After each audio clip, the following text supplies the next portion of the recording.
Hey guys, तो चलिए हम लोग स्टार्ट करते हैं एक सबसे बेसिक सिस्टम से, जिसमें हमारे एक क्लाइंट है, एक सर्वर है। क्लाइंट रिक्वेस्ट कर रहा है सर्वर से, उसको रिस्पांस मिल रहा है। इसको हम लोग एक क्लाइंट सर्वर आर्किटेक्चर भी कहते हैं। और जो भी मैं आपको एक्सप्लेन करने वाला हूँ, इससे आपको इस क्वेश्चन का आंसर भी मिल जाएगा कि what happens when you type any URL in your browser. Okay, मतलब आप कोई भी वेबसाइट ओपन करते हो, लाइक youtube.com, google.com और एनी वन, तो क्या होता है बैकग्राउंड में जिससे आपको डेटा आपके फ़ोन पे या फिर आपके लैपटॉप पर आपको मिलता है। ओके, तो चलिए स्टार्ट करते हैं। तो सबसे स्टार्ट करते हैं हम लोग क्लाइंट से। तो हमारे पास क्लाइंट है। यहाँ पर क्लाइंट क्या होता है? तो क्लाइंट आप कह सकते हो कि क्लाइंट आपका कोई एप्लीकेशन हो सकती है, आपका वेब ब्राउज़र हो सकता है, या फिर खुद एक सर्वर हो सकता है। ओके, मैं बताऊंगा कैसे अभी, और सर्वर क्या है वो भी, बट अभी के लिए समझते हैं कि अभी हम ऐप और ब्राउज़र पर फोकस करते हैं। क्लाइंट हमारा या तो कोई एप्लीकेशन हो सकती है, कोई ब्राउज़र हो सकता है, देन यूज़र हमारा जिसको यूज़ कर रहा है। ठीक है, आप मान लीजिए आप यूज़र हो, आप अपनी ऐप यूज़ कर रहे हो या फिर ब्राउज़र यूज़ कर रहे हो। ठीक है, जहाँ से आपकी रिक्वेस्ट इनिशिएट होगी। ओके, और आप या फिर एट द बेसिक लेवल आप बोल सकते हैं क्लाइंट, जहाँ से आपकी रिक्वेस्ट इनिशिएट हो रही है सर्वर की तरफ, जिस जो कि डेटा लेगा सर्वर से। ओके, सर्वर पर आ जाते हैं फिर। सर्वर को आप कह सकते हो कि ये एक कंप्यूटर सिस्टम है, आप ऐसा बोल सकते हो कि जो कि या तो हो सकता है कि कोई कंपनी खुद से इसको मैनेज कर रही हो, या फिर क्लाउड मैनेज भी हो सकता है, लाइक कोई AWS मैनेज कर रहा है या फिर अज्योर मैनेज कर रहा है।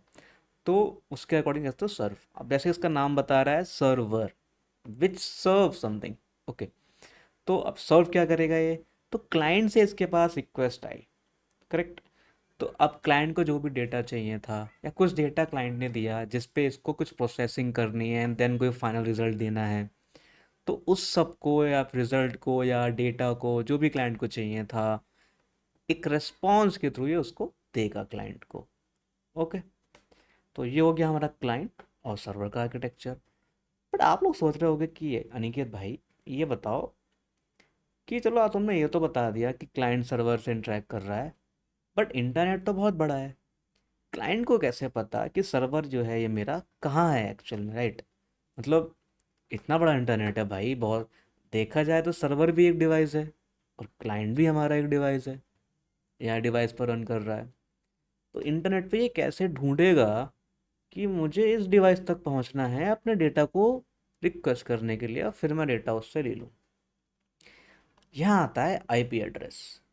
ओके, तो चलिए पहले अब हम लोग आईपी एड्रेस की बात कर लेते हैं, देन हम इस पर वापस आएंगे। ओके।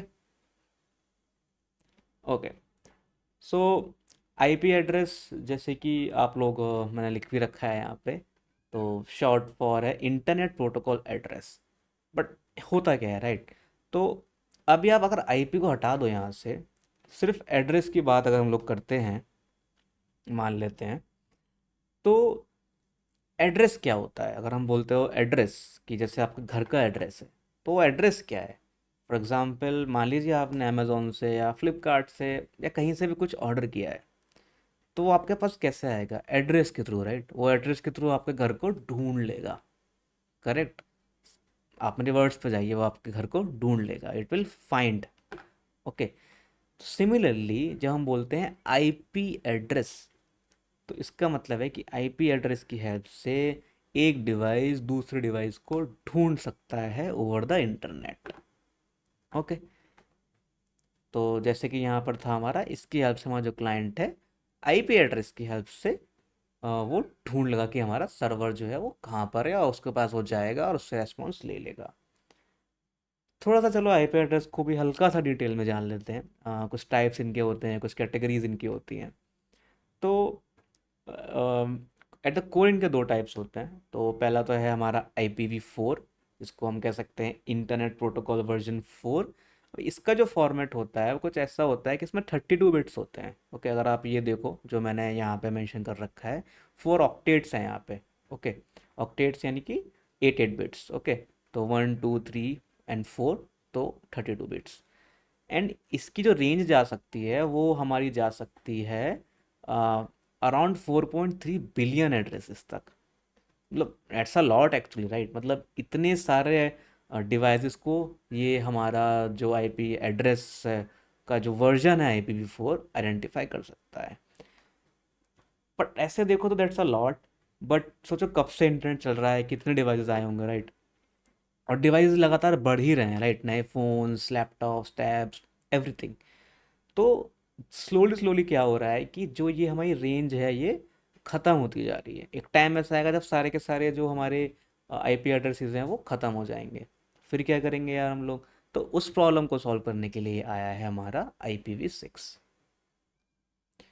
IPv6 में क्या होता है कि एक तो इसमें होता है 128 बिट्स, ठीक है? और इसका फॉर्मेट कुछ ऐसा रहता है कि इसमें 8 ग्रुप्स होते हैं हेक्साडेसिमल नंबर्स के, राइट? 1 2 3 4 5 6 7 8 आप देख सकते हो, और ये सब हेक्साडेसिमल नंबर्स हैं। अब हम बात करते हैं कि अब इसमें टोटल एड्रेसेस भाई बहुत ज़्यादा हैं। लिटरली बहुत ज़्यादा हैं, ठीक है? तो अगर मैंने नंबर ही मेंशन कर रखा है 340 अनडेकिलियन, मतलब भाई बहुत ज़्यादा है।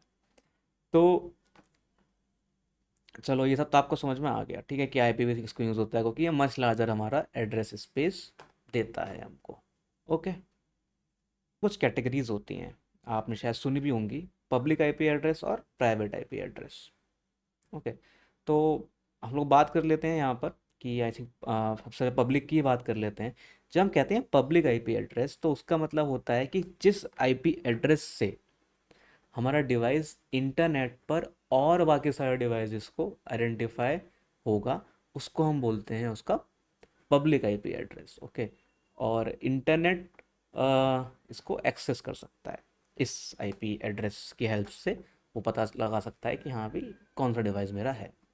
बट जब हम प्राइवेट IP एड्रेस की बात करते हैं तो it's not accessible to the outside world. Okay. Internet से इसका इतना मतलब नहीं रहता है, ये होता है हमारा within our own network. अब within our own network से मेरा क्या मतलब है, इसको मैं आपको एक एग्जांपल से समझाता हूँ। तो लेट्स इमेजिन कि आपको आपके घर में लेट्स से वाईफाई लगा हुआ है। ओके, राउटर है आपके पास। तो राउटर वाईफाई का जो होता है वो बेसिकली क्या करता है, चलो वो भी मैं आपको बता ही देता हूँ, इस एग्जांपल से आपको राउटर की फंक्शनलिटी भी समझ में आ जाएगी। ठीक है। अब भाई वाईफाई लगा हुआ है आपके घर पे, लैपटॉप पे चला रहे हो, आप फ़ोन पे चला रहे हो, आप टीवी पे चला रहे हो, आपके इंटरनेट चल रहा है। अब मान लो कि यूट्यूब लेट से आप लोग एक्सेस करना चाह रहे हो, तो उसका फ्लो क्या होगा? ओके, प्राइवेट पब्लिक का कैसे कैसे फ्लो होता है? तो जो IP राउटर मेरा असाइन करेगा लैपटॉप, फ़ोन, टीवी को, वो होता है मेरा प्राइवेट IP। जो ये जो मेरे घर में जो भी डिवाइसेस हैं, इनको आइडेंटिफाई करने के लिए इस नेटवर्क पर जो IP यूज़ होगा उसको हम कहेंगे प्राइवेट IP।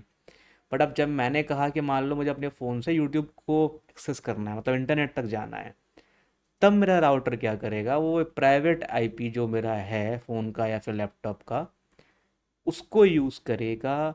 और वो नेट का यूज़ करके, नेट होता है मेरा नेटवर्क एड्रेस ट्रांसलेशन, नेट का यूज़ करके इस प्राइवेट IP को कन्वर्ट कर देगा जो मेरा पब्लिक IP होगा। अब पब्लिक IP कैसे मिलेगा इसको? वो मिलता है हमें इंटरनेट सर्विस प्रोवाइडर से। मतलब मान लो कि भाई आपके घर पे जियो का वाईफाई लगा है, तो जियो से आपको जो मिला होगा पब्लिक IP, उस IP का यूज़ करके आपका राउटर जो है यूट्यूब के सर्वर्स तक जाएगा एंड इंटरनेट पर जाएगा और रेस्पॉन्स लेकर आएगा। एंड देन वापस से आके वो आपके जो डिवाइस है जिससे जिससे भी आपकी रिक्वेस्ट हो गई थी, रेस्पॉन्स उसको दे देगा। सो ये रहता है हमारा पब्लिक और प्राइवेट IP एड्रेसेस का कॉन्सेप्ट। ओके। तो अब हमने ये समझ लिया कि भाई हमारा IP एड्रेस की हेल्प से क्लाइंट हमारा सर्वर को ढूंढ लेगा और वहाँ से डेटा लेकर आ जाएगा। ठीक है। बट आपके मन में एक और क्वेश्चन आ रहा होगा कि भाई आप मुझे ये बताओ कि जब भी हम कोई वेबसाइट लेट से ओपन करते हैं, तो वहाँ तो हमारा URL होता है, जैसे abc.com या कुछ भी, बट यहाँ तो हमारा IP एड्रेस है। तो हमने IP एड्रेस तो अपने ब्राउज़र में डाला ही नहीं था। करेक्ट। एग्जैक्टली। तो कैसे इसको IP एड्रेस मिला और सर्वर के पास हो गया? यहाँ आता है हमारा DNS पिक्चर में। ओके। सो DNS होता है हमारा डोमेन नेम सर्वर। ओके। अब इसका काम क्या होता है, मैं बहुत डीप में नहीं जाऊंगा अभी इसमें, अगर आप चाहोगे तो मैं बाद में वीडियो बना दूंगा। अभी के लिए आप इतना समझ सकते हो कि हमारा क्लाइंट है वो हमारा डीएनएस के पास जाएगा और इसे बोलेगा कि भाई मेरा यूआरएल है, तो मुझे इसका आईपी एड्रेस दे दे। और ये मेरा इसका आईपी एड्रेस दे देगा इसको। ओके, कह सकते हो कि एक तरह से मैप है इसके पास कि हाँ भाई ये यूआरएल का आईपी एड्रेस ये है, वगैरह वगैरह। अब मिल गया इसको आईपी एड्रेस, तो ये सर्वर के पास चला जाएगा। चलो, ये डाउट भी क्लियर हो गया। अब आप लोग सोच रहे होगे कि यार ठीक है, मेरा ये सर्वर मिल गया, बट ये जो कनेक्शन हो रहा है, ये जो रिक्वेस्ट रेस्पॉन्स का जो पूरा, कि भाई इंटरनेट से मेरी रिक्वेस्ट गई और रेस्पॉन्स आया, ये जो कनेक्शन हो रहा है ये मेरा कैसे हो रहा है, राइट? तो इसके लिए हमें थोड़ा सा नेटवर्किंग के कॉन्सेप्ट्स पर जाना होगा। मैं बहुत डीप में नहीं जाऊंगा, मैं इतना ही आपको समझाऊंगा जितना आपके काम आ पाए और आप इसकी प्रॉब्लम्स को सॉल्व कर पाएँ, इंटरव्यूज़ में आंसर दे पाएँ। तो चलिए स्टार्ट करते हैं। नेटवर्किंग में एक होता है हमारा OSI मॉडल, जिसमें कि वैसे तो हमारी 7 लेयर्स होती हैं, बट इस वीडियो में मैं इसकी डिटेल्स में नहीं जा रहा हूँ, वरना वीडियो बहुत ज़्यादा लंबी हो जाएगी। तो अभी जो आपके लिए इम्पोर्टेंट है, हमारे सिस्टम डिज़ाइन के पर्सपेक्टिव से इम्पॉर्टेंट है, वो हमारी 2 लेयर्स होती हैं, हमारी ट्रांसपोर्ट लेयर और एप्लीकेशन लेयर। ठीक है? तो ट्रांसपोर्ट लेयर जब हम बोलते हैं, तो ट्रांसपोर्ट लेयर में हमारा आ जाता है जब एंड टू एंड जो कम्युनिकेशन हमारा हो रहा है डिवाइस के बीच में, उसका। तो उसमें जो हमारे प्रोटोकॉल्स यूज होते हैं हम उसकी बात करते हैं, तो जो कि हमारा मेनली रहता है TCP और UDP।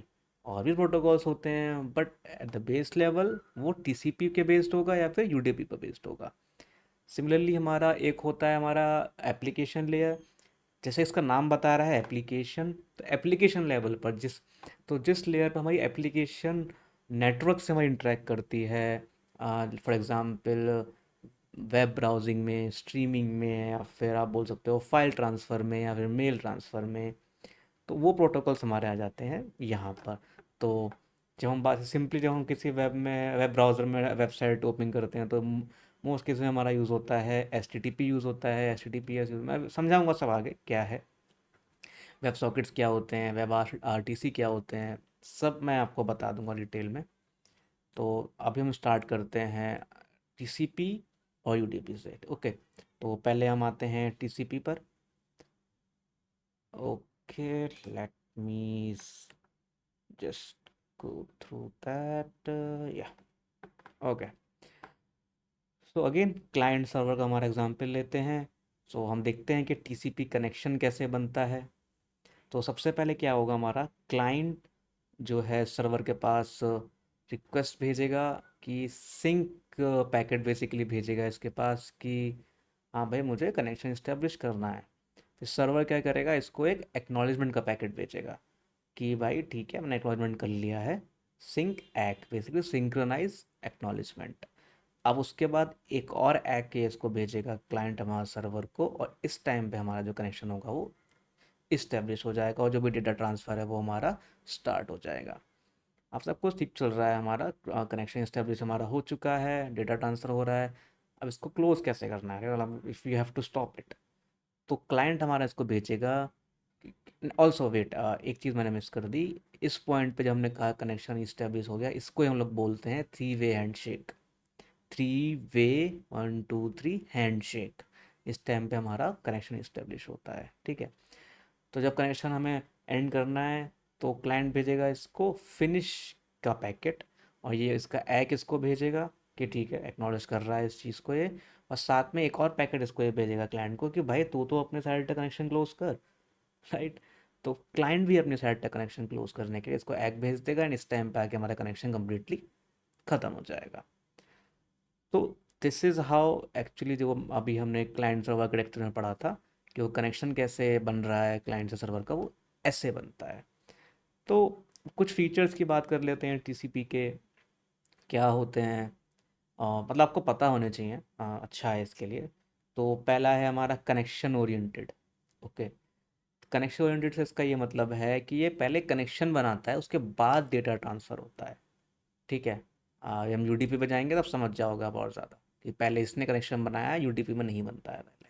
ये रिलायबल है क्योंकि गारंटीज करता है डिलीवरी को, क्योंकि जो भी पैकेट्स हमारे लॉस हो जाते हैं नेटवर्क के पैकेट्स उनको फिर से भेजता है। ऑर्डर्ड है डेटा पैकेट, जिस ऑर्डर में हम लोग भेजते हैं उस ऑर्डर में ही पहुंचते हैं डेस्टिनेशन तक। एरर चेकिंग भी करता है, उनको करेक्ट भी कर देता है। फ्लो कंट्रोल करता है, मतलब जो जिस रेट से हमारा डेटा ट्रांसफ़र हो रहा है उसको भी कंट्रोल कर सकता है, जिससे कि जो रिसीवर है हमारा, ऐसा ना हो कि भाई वो उस रेट से रिसीव ही नहीं कर पाए। ओके, तो उसमें भी हमें हेल्प करता है। अब हम लोग बात करते हैं कंजेशन कंट्रोल की। तो ये भी इसका एक फीचर रहता है कि इसमें क्या है, जो भी सेंड, ये थोड़ा सिमिलर कह सकते हो फ्लो कंट्रोल से, बट इसका इसको हम बोलते हैं नेटवर्क के कॉन्टेक्स्ट में, कि अगर हमारा नेटवर्क ही मान लो ओवरलोड हो गया, कि जो जिस रेट से डेटा भेज रहा है वो उसको, उसकी कैपेसिटी नेटवर्क की इतनी नहीं है, तो उसको अवॉइड करने के लिए जो हम बोलते हैं वो होता है हमारा congestion control. Okay, fine. Also अगर आप सोच रहे हो कि यार कोई एग्जांपल दो मुझे टीसीपी का, तो जनरली जो भी हम लोग, आप देखते हो कि वेब ब्राउज़र में आप लोग यूज़ कर रहे हो, कोई फाइल डाउनलोड कर रहे हो, या फिर आप कोई एप्लीकेशन यूज़ कर रहे हो, इन मोस्ट केसेस में आपका टीसीपी ही यूज़ हो रहा होता है। और आप ऐसा सोच सकते हो कि अनलेस स्पेसिफिकली हम बोलें कि जहाँ पे यूडीपी यूज़ हो रहा है वहाँ मेरा यूडीपी हो रहा है, बाकी सब जगह मेरा टीसीपी ही हो रहा होता है। कि आप ब्राउजिंग कर रहे हो, या मोस्ट केसेस में आपका सब जगह हमारा टीसीपी ही यूज़ हो रहा होता है। यूडीपी के क्या यूजेस होते हैं वो भी मैं आपको बता दूंगा, बट टीसीपी में इतना समझ लो, जहाँ मेरा यूडीपी नहीं यूज़ हो रहा है वहाँ मोस्ट केसेस में मेरा टीसीपी यूज़ हो रहा होगा। ठीक है। हे गाइस, तो चलिए अब यूडीपी सीखते हैं। तो यूडीपी होता है हमारा यूज़र डेटा कॉम प्रोटोकॉल। और इसकी एक ख़ास बात ये होती है कि ये बहुत ज़्यादा फास्ट होता है। ऐसा क्यों होता है? क्योंकि ये कनेक्शन लेस होता है। जैसे कि हमने टीसीपी में देखा था कि वो थ्री वे हैंडशेक बनाता है, राइट? इसमें ऐसा कुछ नहीं होता। इसमें क्या है, मतलब भेजते जाओ डेटा भाई एक साइड से, और ये इट डजेंट केयर कि भाई अगर कुछ डेटा मेरा लॉस भी हो रहा है अगर, और ऑर्डरिंग भी ये मेंटेन नहीं करता है, बट फास्ट होगा। फॉर एग्जांपल जैसे हमारी लाइव स्ट्रीमिंग हो रही है, राइट, या फिर हम गेमिंग कर रहे हैं। अब या चलो अगर स्ट्रीमिंग की बात करते हैं, तो कोई मान लो हम लाइव मैच देख रहे हैं, क्रिकेट मैच देख रहे हैं, हमारे पास स्ट्रीमिंग की वीडियो आ रही है लगातार, तो उसमें अगर कुछ पैकेट्स हमारे मिस भी हो गए, कभी लेट से कभी कभी हमारा बफरिंग भी हो गया, तो चलेगा, मतलब इट इज़ एक्सेप्टेबल इन इस केस में। तो इसका यूज़ केस, बट चलना हमारा फास्ट चाहिए भाई, ऐसा नहीं हो कि बहुत ज़्यादा अटक रहा है या कुछ भी है। तो इसका यूज़ केस हमारा वही है कि when speed is more important than reliability. मतलब कि अगर गारंटेड डिलीवरी नहीं भी है कुछ पैकेट्स की, बट ट्रांसमिशन मेरा फास्ट होना चाहिए, उन केसेस में हमारा यूज़ होता है UTP. Okay, live streaming, online gaming हम एग्जांपल ले सकते हैं इसका। अब बात आती है कि अगर आप सिस्टम डिज़ाइन इंटरव्यूज़ में भी अगर आप लोग जाते हो, तो कैसे चूज़ करोगे which protocol to use? See generally तो ये अंडरस्टूड रहता है कि इन मोस्ट केसेस में आप लोग टीसीपी ही यूज़ करने वाले हो, अनलेस आपको इंटरव्यूअर कुछ ऐसी कंडीशन रख देता है आपके सामने कि जैसे मैं एग्जांपल बताया आपको कि डेटा लॉस एक्सेप्टेबल है, या करंट डिलीवरी की कोई दिक्कत नहीं है, बस फास्ट करना है हमें ये सब, उन केसेस हम यूडीपी बोल सकते हैं, वरना जनरल इनके सब केसेस हम लोग टीसीपी ही बोलेंगे। और वैसे तो इंटरव्यू मोस्ट लाइकली पूछेगा भी नहीं आपसे, बट अगर इस डायरेक्शन में बातें जा रही हैं, जो भी मैंने फीचर्स यूडीपी के बताए, तब आप हाँ बोल सकते हो कि हाँ यहाँ पे यूडीपी यूज़ होगा।